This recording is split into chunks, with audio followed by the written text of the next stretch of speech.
Re- recapitulando un poco lo que veíamos en la sesión del día de ayer. No sé si alguien pudiera recordarnos un poco de la sesión del día de ayer. Veíamos los antecedentes históricos de las metas internacionales, ¿no? Los trabajos de calidad y seguridad del paciente a nivel internacional. No sé si alguien quiera participar tratando de recapitular un poco lo que veíamos en la sesión de ayer.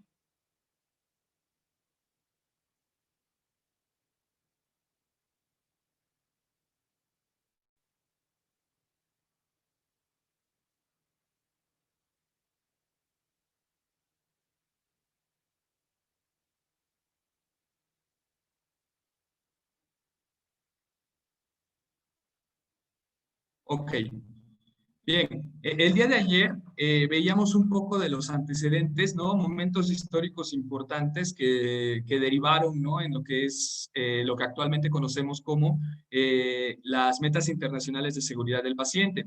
Veíamos que pues estas se derivan de 9 soluciones que se encontraron a través del análisis de eventos adversos en diferentes hospitales en todo el mundo, ¿no? Y que fueron 9 soluciones que con el tiempo evolucionaron a lo que son las 6 metas internacionales de seguridad del paciente. Veíamos el día de ayer la meta internacional número 1. ¿Alguien podría recordarnos, por favor, en qué consiste la meta número 1?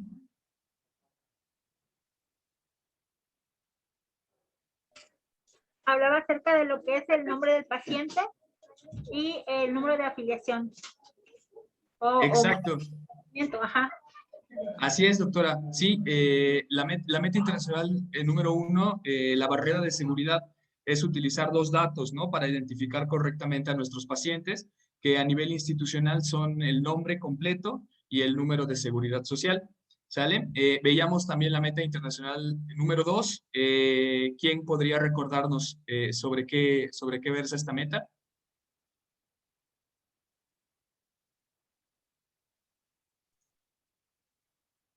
Maestro Marcos.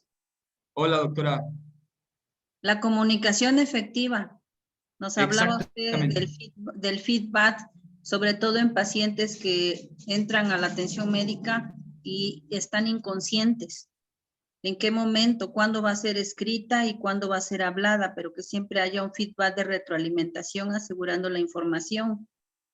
Exactamente, doctora. Veíamos la barrera de seguridad de la meta 2, ¿no? El proceso de escuchar, escribir, leer y confirmar.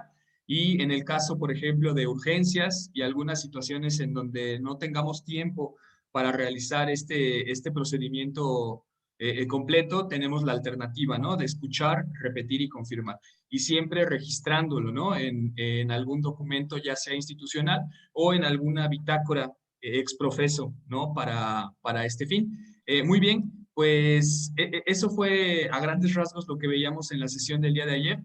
Y en la sesión del día de hoy, como les comentaba, vamos a estar revisando lo que son las metas internacionales número 3, número 4 y número 5.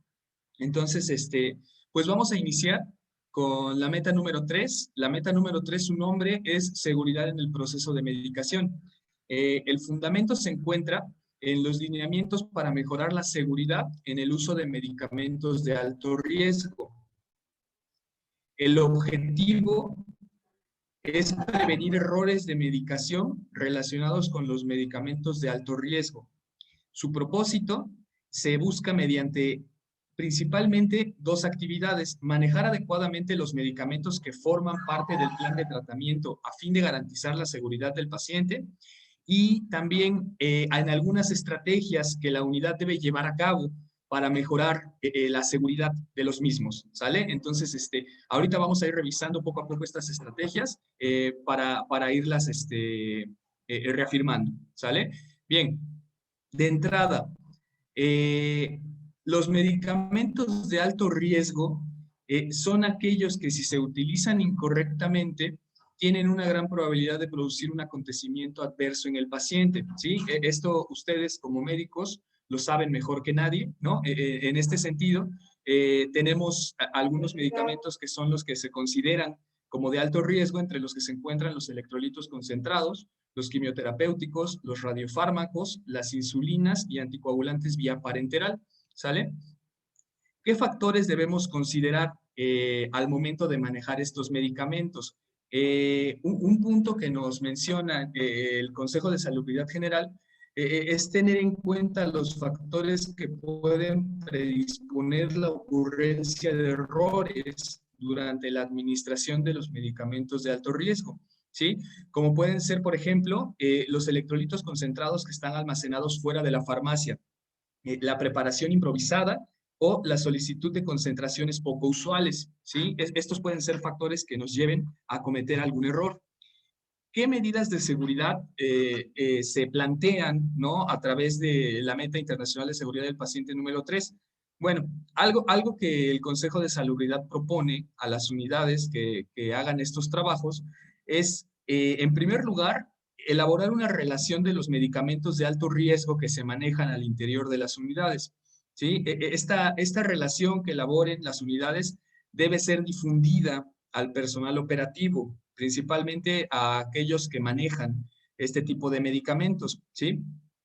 Posteriormente, se debe limitar el número de sitios en donde estos se encuentran. Esta parte es muy importante, como lo comentábamos también con las metas 1 y 2 el día de ayer, debe de estar documentado en qué sitios se van a almacenar estos medicamentos de alto riesgo, ¿sí? Y posteriormente se deben implementar prácticas como la doble verificación, ¿sí? Eso es un punto, una barrera de seguridad de esta meta. Y también las alertas visuales, ¿sí? Utilizar un etiquetado especial para los medicamentos de alto riesgo. Muy bien. Dentro de los trabajos de implementación de la Meta Internacional número 3, como comentábamos, es muy importante que la organización defina los lugares en donde se van a almacenar los electrolitos concentrados, ¿sí? Deben de estar separados del resto de medicamentos, ¿no? En una ubicación muy específica, deben de estar debidamente resguardados, ¿sí? Y deben tener una etiqueta individual, ¿sí? Esa parte es muy importante al momento de manejar los medicamentos de alto riesgo. Sobre la alerta visual, los medicamentos de alto riesgo normalmente ya traen de fabricación una alerta, ¿sí? Pero aquí el Consejo de Salubridad lo que solicita es que la unidad le agregue una más, ¿sí? Que ayude al personal a identificarlos como de alto riesgo. Entonces, esta parte es muy importante, por ejemplo, al interior de las unidades, que se gestione, ¿no? Lo necesario para contar con estas alertas visuales propias de la organización. Otro punto muy importante es la doble verificación. En las áreas en donde se preparan y se administran medicamentos de alto riesgo, se debe implementar una doble verificación para prevenir errores durante la preparación y administración de los medicamentos, ¿sí? Aquí hablamos en específico de electrolitos concentrados, quimioterapéuticos, radiofármacos en caso de que se manejen, insulinas y anticoagulantes vía parenteral. La doble verificación debe ser realizada por 2 personas competentes. Aquí un dato estadístico interesante es que de acuerdo con el Instituto para el Uso Seguro de Medicamentos en España, la barrera de seguridad de la doble verificación ha logrado disminuir la probabilidad de error hasta en un 95% de los casos. Entonces, hablamos de una barrera de seguridad muy importante y efectiva, ¿sí? ¿Cómo se debe realizar? Bueno, una segunda persona con competencia en cuanto a la preparación y a la administración de medicamentos va a examinar detenidamente el proceso de manera independiente, desde la preparación y posterior administración del medicamento, ¿sí? Durante la preparación de los medicamentos de alto riesgo, se debe verificar en forma conjunta que el medicamento sea correcto, así como su presentación, la vía indicada, la dosis y la dilución, para que la preparación sea acorde con la prescripción. Y durante la administración de los medicamentos de alto riesgo, la doble verificación se realizará en la cama del paciente, acudiendo ambos miembros del personal de salud asignados, y se confirma que el medicamento y la velocidad de infusión sea acorde a lo prescrito. ¿Quiénes pueden participar en la doble verificación? Y aquí empezamos a hablar un poco considerando el contexto de nuestras unidades, ¿sí? El personal, que como veíamos anteriormente debe de ser competente en este sentido, puede ser enfermera jefa de piso, enfermera responsable del servicio, enfermera especialista, enfermera general o auxiliar de enfermería general, médico becario, médico adscrito o técnico radiólogo para la administración de radiofármacos en caso de que esto aplique. ¿Sí? Entonces, estas personas pueden participar en la doble verificación según el recurso humano con el que cuenten nuestras unidades. Aquí parte importante de esto es que la misma unidad determine quiénes van a participar en la doble verificación para que ésta se lleve a cabo. ¿Sí? Bien, esa sería la información relacionada con la meta número 3. No sé si aquí alguien, principalmente de los hospitales, de nuestro órgano de operación administrativa, quisiera compartir alguna experiencia que tenga relacionada con esta meta. ¿Alguien quiere compartir, por ejemplo, cómo lo llevan a cabo, si es que lo han implementado? O en una unidad de medicina familiar, inclusive, por ejemplo, como la 64, ¿no? ¿Cómo se trabaja esta parte? No sé si quisieran compartirnos su experiencia también.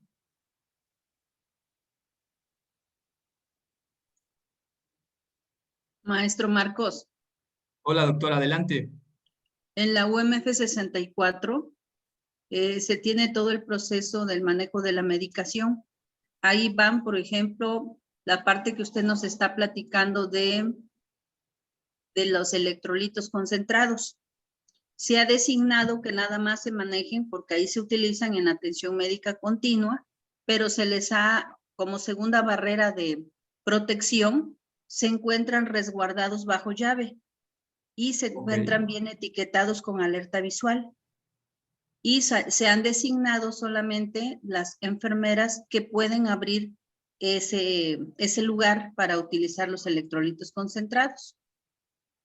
Perfecto, Eso excelente. es lo que le puedo compartir de electrolitos concentrados.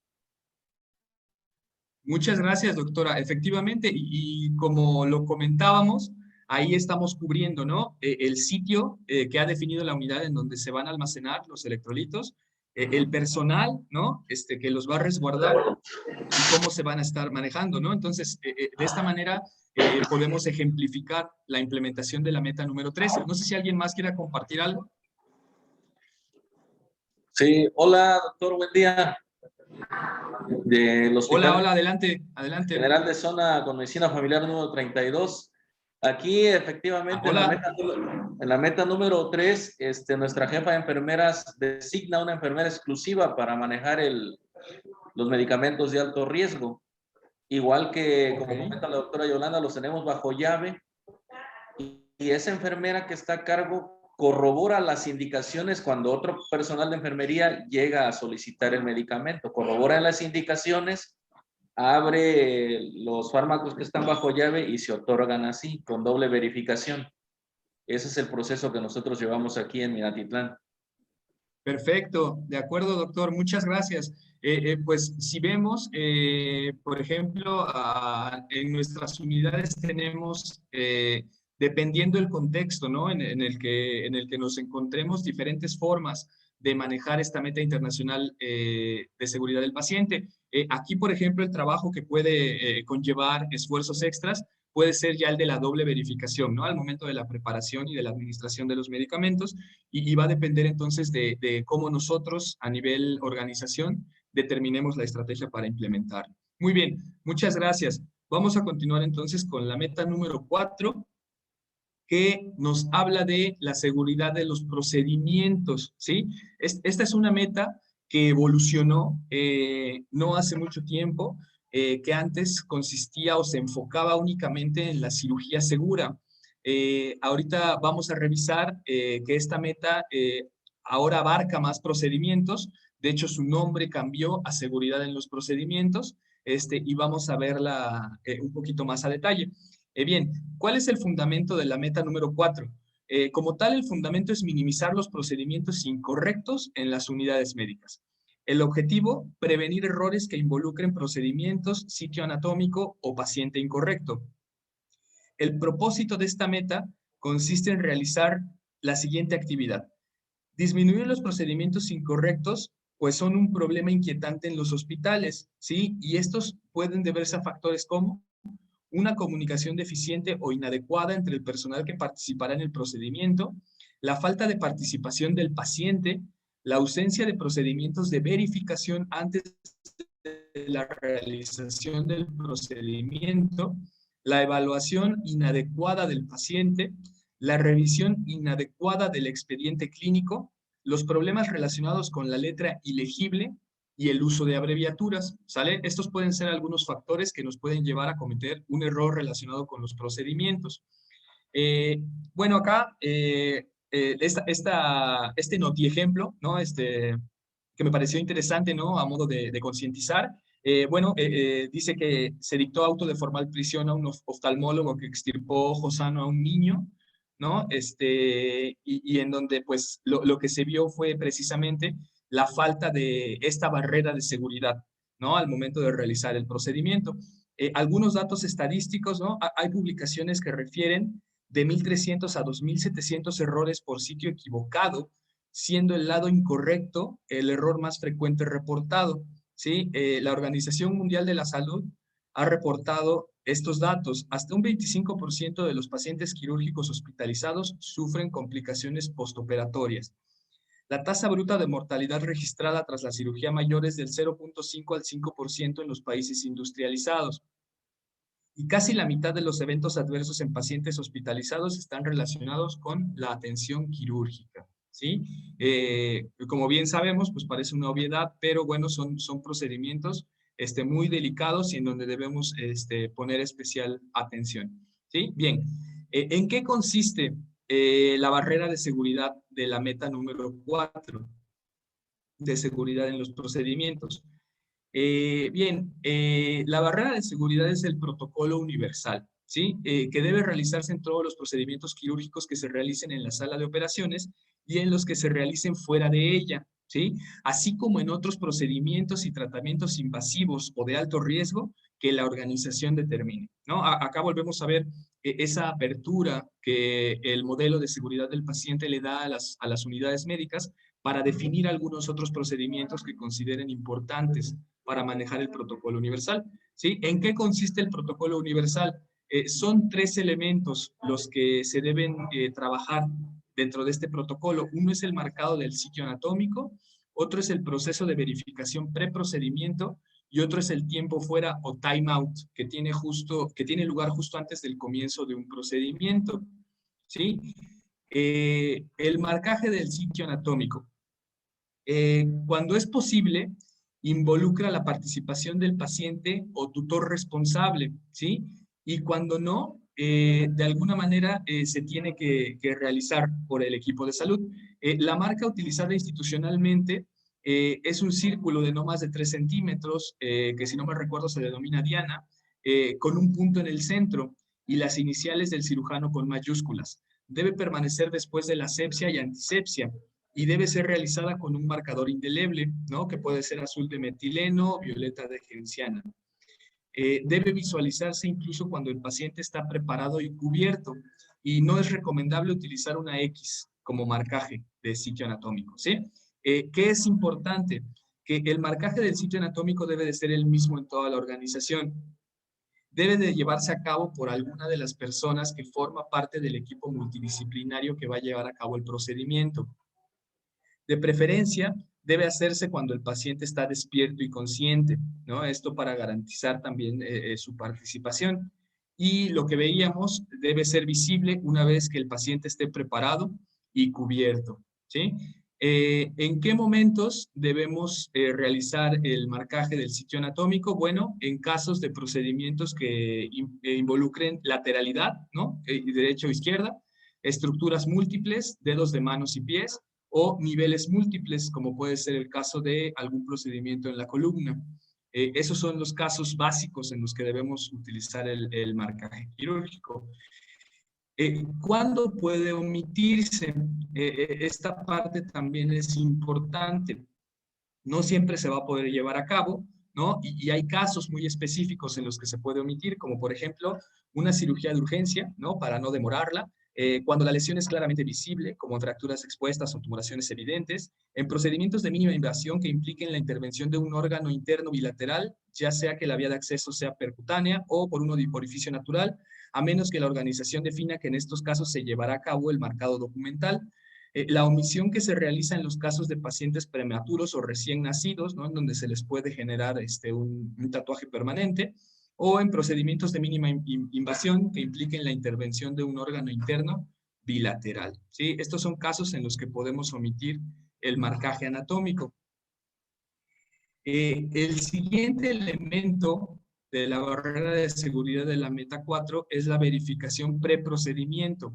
La verificación preprocedimiento, ¿qué implica? Implica que verifiquemos antes de iniciar el procedimiento que sea el paciente correcto, que sea el procedimiento correcto, que tengamos disponibles todos los documentos, imágenes y estudios relevantes, la presencia y funcionamiento adecuado del equipo, el marcaje del sitio anatómico si corresponde, que tengamos a la mano ya la información relacionada con alergias del paciente, el riesgo de hemorragia, el filtro correcto y la identificación del acceso vascular, además de algunos otros datos que la organización puede definir, ¿sí? Aquí tenemos un ejemplo de lista de verificación de la seguridad de la cirugía de la Organización Mundial de la Salud, ¿no? En donde se establecen 3 momentos para aplicar esta lista de verificación: a la entrada, durante una pausa quirúrgica y a la salida, ¿sí?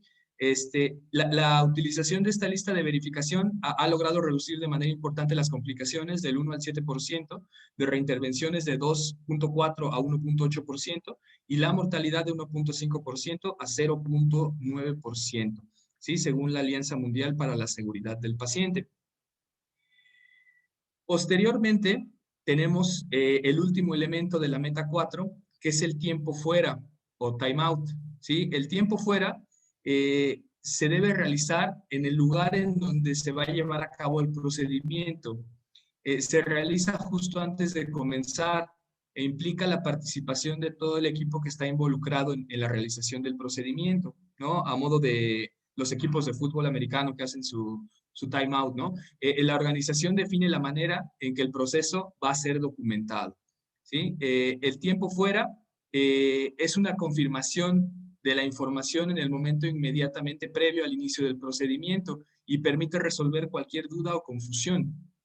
Y debe realizarse siempre, independientemente si es una situación de urgencia, ¿sí? Aquí también debemos considerar que hay procedimientos que se realizan fuera de quirófano, ¿no? Y que la organización también puede definir para que se lleven a cabo también en estos casos el tiempo fuera, ¿sí? Se debe realizar, por ejemplo, en terapia de reemplazo renal con hemodiálisis, radioterapia, administración de sangre y hemocomponentes, ¿sí? Bien, la realización del tiempo fuera tiene el propósito de verificar que se va a llevar a cabo el procedimiento o tratamiento correcto en el paciente correcto y en el sitio correcto, ¿sí? Y como ya lo comentábamos, debe realizarse antes de la transfusión de sangre y hemocomponentes, tomando en cuenta las variables de paciente, procedimiento, acceso vascular, grupo IRH y hemocomponente correcto. En la radioterapia, si es que aplica, ¿no? Considerando paciente, procedimiento, sitio y dosis correcta.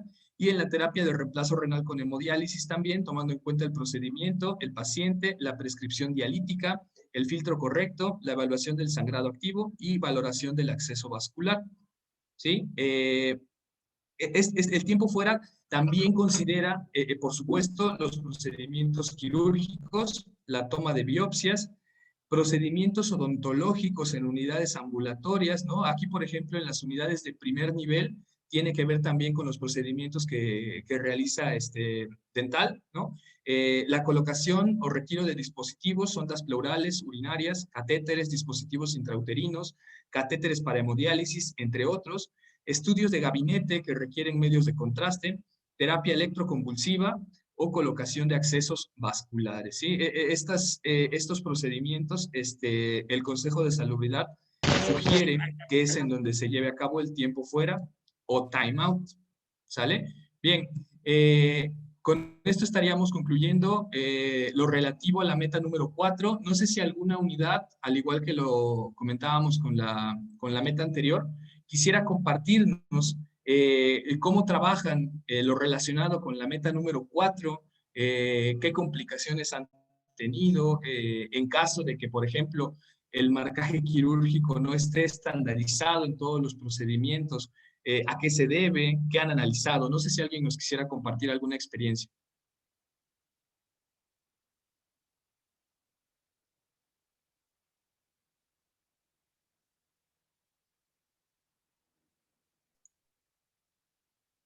Maestro Marco.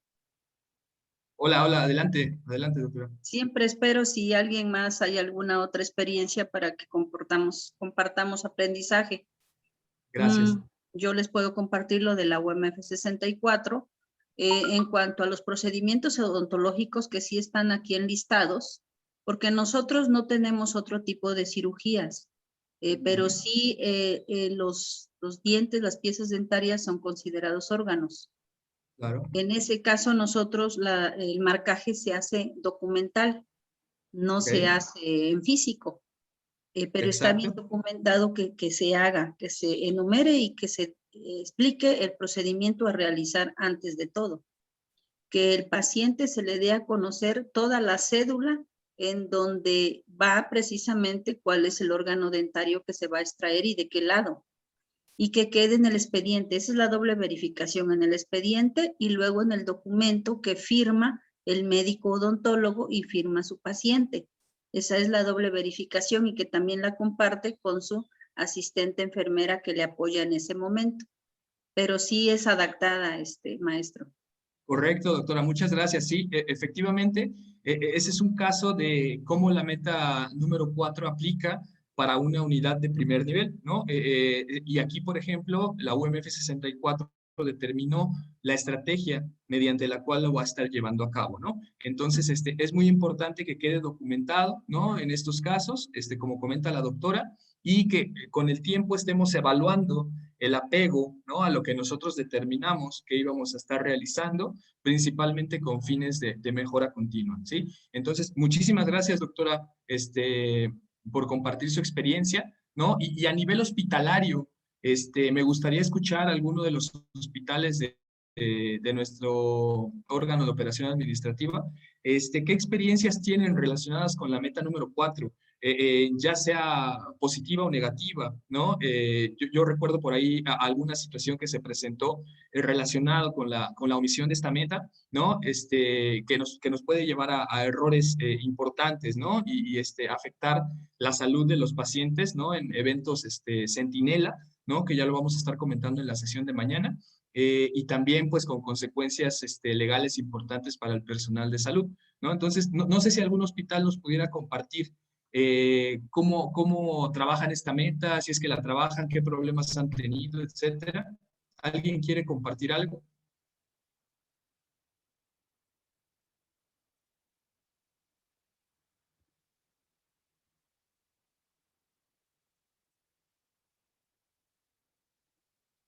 Bien. Ok. Pues vamos a continuar entonces con la meta internacional de seguridad del paciente número 5, ¿sí? Que tiene que ver con la reducción del riesgo de infecciones asociadas a la atención de la salud, ¿sí? Esta meta, como tal, lo que busca es reducir el riesgo de infecciones asociadas con la atención médica, ¿sí? De acuerdo a lo referido por el Consejo de Salubridad General en la tercera edición de los estándares, ¿sí? Para implementación del modelo de calidad y seguridad del paciente. Su propósito se basa en el conocimiento de que las infecciones asociadas con la atención sanitaria constituyen un gran desafío para todos los hospitales en el mundo, ¿sí? Las de vías urinarias y las asociadas con el uso de catéteres, bacteremias y neumonía, a menudo relacionadas con la ventilación mecánica asistida, que son las más frecuentes, ¿sí? Por lo tanto, ¿qué es indispensable? Que cada unidad de atención médica defina e implemente un programa integral de higiene de manos, ¿sí? Basado en los lineamientos que han sido mundialmente difundidos por la Organización Mundial de la Salud. A nivel institucional, nosotros tenemos un programa, ¿no? Que conocemos como PIMA y que es el que rige esta meta internacional de seguridad del paciente. Y que bueno, pues tiene su origen, ¿no? Por allá del siglo XIX. Seguramente ustedes también conocen, ¿no? Esa historia del doctor Ignaz Semmelweis, de cómo él identificó en algún momento, ¿no? Las complicaciones que tenían las puérperas, ¿no? En una clínica del Imperio Austrohúngaro, me parece. Y pues él solicitó, ¿no? Que se colocara un lavamanos para pasar, ¿no? Previo a los procedimientos, y logró reducir considerablemente las complicaciones de estas mujeres, ¿no? Si mal no recuerdo, había por ahí, creo que también algunos procedimientos en cadáveres, ¿no? En la misma clínica, y posteriormente el mismo personal al que manejaba las puérperas, y de ahí venían las complicaciones, ¿no? Entonces, bueno, algo interesante de esa historia es el hecho de que pues a este doctor, pues en su momento lo tacharon de loco, ¿no? Sus colegas, ¿no? Contemporáneos. Recuerdo haber leído por ahí en un artículo que lo tacharon de loco, dijeron, no, no es posible, ¿no? Que nosotros estemos contaminando a los pacientes, ¿no? Entonces, después de que había puesto el lavamanos, pues solicitaron que se retirara, y otra vez volvieron a tener el mismo problema, ¿no? Y de alguna manera se comprobó, ¿no? Lo que el doctor Semmelweis había manejado, ¿sale? Entonces, esta es la meta internacional de seguridad del paciente número 5, ¿no? Lo sabemos, ¿no? Las unidades médicas, al menos aquí en nuestra delegación, ¿no? Que he tenido la oportunidad de conocer, están conscientes, ¿no? Del problema tan grande que son las infecciones asociadas a la atención a la salud, y en todo el mundo, ¿no? Es el mismo problema que se vive. Algunos datos estadísticos relacionados con estas infecciones, bueno, entre el 5% y el 10% de los ingresados en hospitales de países desarrollados presentan infecciones asociadas con la atención médica. Este dato se incrementa de un 2 a un 20% en países subdesarrollados, ¿sí? En Estados Unidos de América se reportan hasta 80,000 muertes asociadas con infecciones nosocomiales, ¿no? Y en México, por ejemplo, se calculan 450,000 casos anuales de infecciones nosocomiales, ¿no? Entonces, sabemos que esto además conlleva, ¿no? Un costo, aparte de a nivel de salud, a nivel económico, ¿no? Y en específico para el instituto, implica un costo muy grande, ¿sí? Entonces, bien, en este caso vamos a hablar de lo que es el Programa Institucional de Higiene de Manos, ¿sí?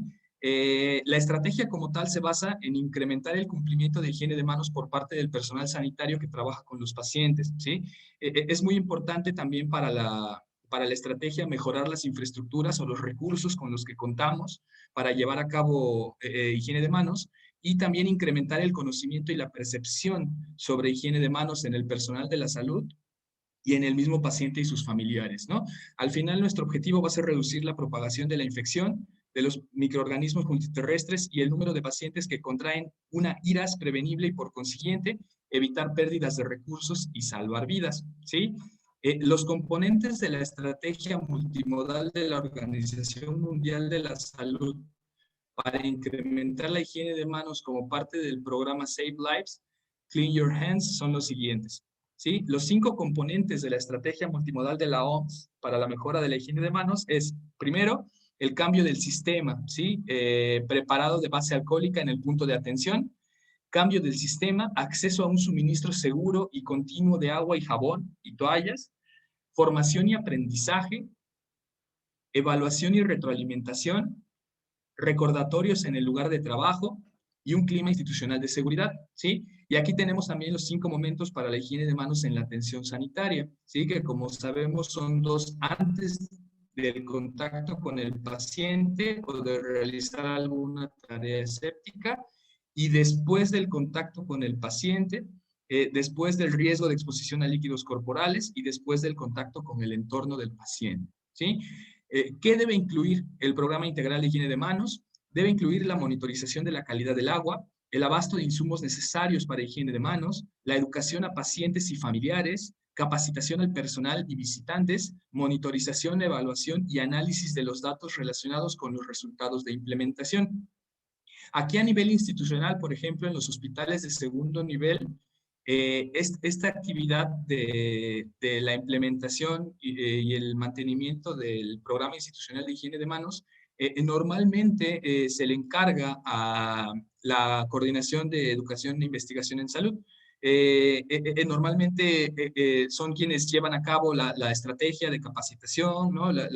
Formación de monitores, las evaluaciones continuas, ¿no? Y ya después de ello es tarea de toda la organización el que este programa funcione, ¿sí? La Organización Mundial de la Salud también ha generado material de difusión que se debe colocar en los puntos de realización de higiene de manos, ¿no? Nosotros a nivel unidades debemos estar verificando que este material se encuentre, ¿no? Disponible en los puntos en donde se realiza o se debe realizar higiene de manos, ¿sí? Que esté visible y que se encuentre en buen estado, ¿no? Y bueno, las situaciones prioritarias en la atención del paciente varían según el contexto hospitalario o ambulatorio y los diferentes servicios de atención, ¿no? Todos incluyen los 5 momentos que mencionábamos, ¿sí? Antes del contacto con el paciente, después del contacto con el paciente, después del contacto con el entorno del paciente, antes de realizar procedimientos o tareas asépticas y después del contacto con fluidos corporales, ¿sí? Bien, hasta aquí llegaría lo relacionado con la sesión 2. No sé si alguien, alguna unidad quiera compartirnos cómo trabajan su programa institucional de higiene de manos, ¿no? Que ahorita, bueno, con la contingencia que hemos estado viviendo ya durante más de año y medio, pues hemos estado haciendo muchos esfuerzos en este sentido, ¿no? Con lo que es higiene de manos.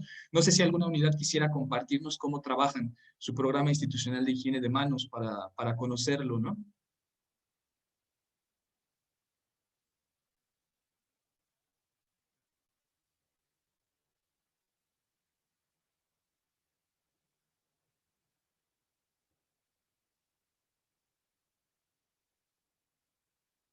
Los hospitales, por ejemplo, que tienen coordinación de educación e investigación, ¿no? Y su jefatura de enseñanza en carreras técnicas. No sé si nos quieran compartir cómo manejan este programa institucional de higiene de manos, a qué problemas se enfrentan, ¿no? Esa parte también sería muy importante, ¿no? Para compartir el conocimiento entre nosotros. No sé si alguien quisiera compartirlo. Buenas tardes, profesor. Hola, hola, buenas tardes. Lluvia Pavón, de acá de la Clínica 36 en Coatzacoalcos, Veracruz. Hola, okay, acá adelante. nos es muy enriquecedor compartir el hecho de se lleva a través de sesiones y mantener informado al personal e inmiscuirlos mucho en el programa. Es una realidad. El cambio de actitud en nosotros, en los seres humanos, es muy difícil. Y en cuestión de lavado de manos, es un cambio de actitud. La actitud que nosotros tenemos que tener de empatía hacia nuestros pacientes. Y algo que hay que recalcar, que el lavado de manos lo traemos desde nuestra formación en casa, desde familia. Debemos de traer ese buen hábito. Y es lo que hacemos con los compañeros, trabajar hacia el cambio de actitud, pensando siempre en el beneficio hacia nuestro paciente. Y ha funcionado mucho el lograr mover en ellos ese sentimiento de empatía. Porque es una realidad, es un sentimiento de empatía hacia otro ser humano, de no provocarle un daño. Sabemos a veces los recursos, siempre hay, aunque algunas veces pues no en los 3 turnos, es una realidad que a veces escasea, pero pues se pedalea bastante para que sea durante las 24 horas, la verdad es una realidad también. Y pues así lo trabajamos, profe. Exacto, muchísimas gracias por compartir.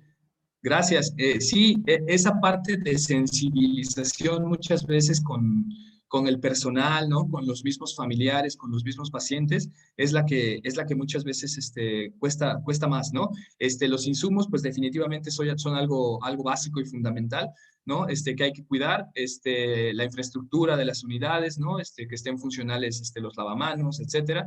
Es algo que hay que estar vigilando constantemente, ¿no? No sé si alguien más quisiera compartir también otra experiencia relacionada con su programa de higiene de manos. Maestro Marcos. Hola, doctora, adelante. Inicialmente, la Coordinación de Educación de la 64 hicimos el programa de higiene de manos. Hoy en día y después de la certificación quedó en manos de enfermería y de epidemiología, como nos lo indicaron los certificadores. Correcto. Ese programa de higiene de manos efectivamente lleva todo el desplegado de cómo vamos a cuidar el agua que se utiliza en la unidad, para lo cual se toman cada semana, se toma una muestra tanto de la cisterna como de lugares estratégicos. Ejemplo, puedo tomar una muestra en atención médica continua, otra en rayos X y otra en un consultorio. Esas muestras se llevan al laboratorio. En el laboratorio nos hacen favor en el hospital de la 8 de analizar el agua que no traiga E. coli, con lo cual se consideraría que no es factible que sea utilizada. De hecho, está documentado que esa agua no es para consumo humano, pero sí para los procedimientos, pero no debe de contener bacterias como E. coli. Una vez que ya nos mandan nuestros reportes semana con semana, los vamos glosando, porque la certificación nos pide la evidencia de qué cosa estamos haciendo con el agua. Aparte de tener todo el sistema de cloración en bitácoras, se debe de tener los cultivos bacteriológicos. Eso es en cuanto al agua. En cuanto al lavado de manos, nos sufrimos mucho por los insumos, y también la capacitación, porque somos una unidad que cambia constantemente de personal. Sin embargo, para que nosotros certificáramos, nos dimos a la tarea por parte de la Coordinación de Educación de ir consultorio por consultorio enseñando la técnica de lavado de manos de manera personalizada. Gracias a los residentes que nos ayudaron de ese tiempo que estuvieron y los pasantes, primero se capacitaron ellos y después hicimos grupos para que fueran a capacitar de forma personalizada. Y díamos el checklist con los 13 pasos de la OMS. Y poníamos a cada personaje de salud a que se lavara las manos y íbamos paloteando. Entonces, a veces, si tenían todos bien, sacaba 10, si no, sacaba 8, si no, sacaba 9. Y les decíamos, sacaba 8, vengo mañana de nuevo, sacaba 9, vengo mañana de nuevo, hasta que usted obtenga 10. Y nos llevamos como 3 meses personalizando esas capacitaciones consultorio por consultorio, área por área, hasta que no hubiera nadie, ni administrativos, ni de farmacia, nadie, ni gobierno, que no se supiera la técnica correcta de manos. Porque en la primera ocasión que nosotros nos vinieron a hacer la auditoría para certificar, la primera vez no certificamos. Y esa fue una de las causas, porque lo primero que hizo el certificador fue, a ver, vamos a las áreas. Llegaron a las áreas, a ver usted, venga para acá. Y le decían, enséñame tu técnica de lavado de manos. Y se ponía nervioso, ¿no? Desde el principio no se quitaba el reloj, no se quitaba la pulsera, el anillo, desde el primer paso, ¿no?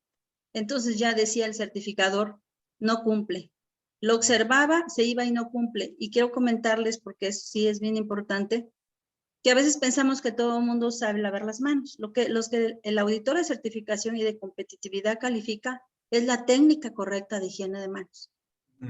Entonces nos pasa a lavar las manos. Con un paso que nos falle, dice no cumple. Y en esa ocasión pasó a 10 personas y solamente se la supo una. Obviamente esa primera vez no certificamos. Claro. Pero el plan es así, que en todas las áreas no sepamos la técnica correcta de manos. Ahora, en ese programa también está anotado quiénes nada más, en qué momento se van a lavar las manos y quién va a utilizar el alcohol gel. Ejemplo, asistente médica. Está al frente recibiendo a todos sus pacientes, que les va a dar cita para mañana, que para el rato, que los que va a pasar ahorita, y toma tarjetas. Pero no tiene un lavabo a la mano. No puede irse a lavar las manos con tanta frecuencia, porque además una dermatitis de contacto, ¿no? Tampoco se puede retirar de donde está porque está atendiendo a sus pacientes que llegan. A ellas se les autorizó que se pongan alcohol gel, entonces debe de haber en todos los lugares de ellas el alcohol gel, pero también con la técnica correcta. Y está indicado que cuando sus manos se vean visiblemente sucias, debe de darse un espacio para entonces irse a lavar sus manos. También está anotado que para los médicos familiares utilicen alcohol gel, pero en casos particularmente de tratamiento de atención a pacientes infecciosos como tuberculosos, pacientes con enfermedades de transmisión sexual, varicela, que es altamente contagiosa, estrictamente se debe lavar sus manos después de la atención antes y después de la atención de ese paciente. Y también antes y después de realizar procedimientos, si va a colocar un dispositivo, si va a hacer una exploración armada. Entonces, cada caso, si va a aplicar una vacuna a la enfermera, ahí es ineludible el lavado de manos. En ese caso, no se permite alcohol gel, debe de ser estricto el lavado de manos. Entonces, cada área tiene qué le toca y en qué momento le toca. Y así está documentado. Sí, les quería compartir eso. Correcto. Correcto, perfecto, doctora. Pues muchas gracias.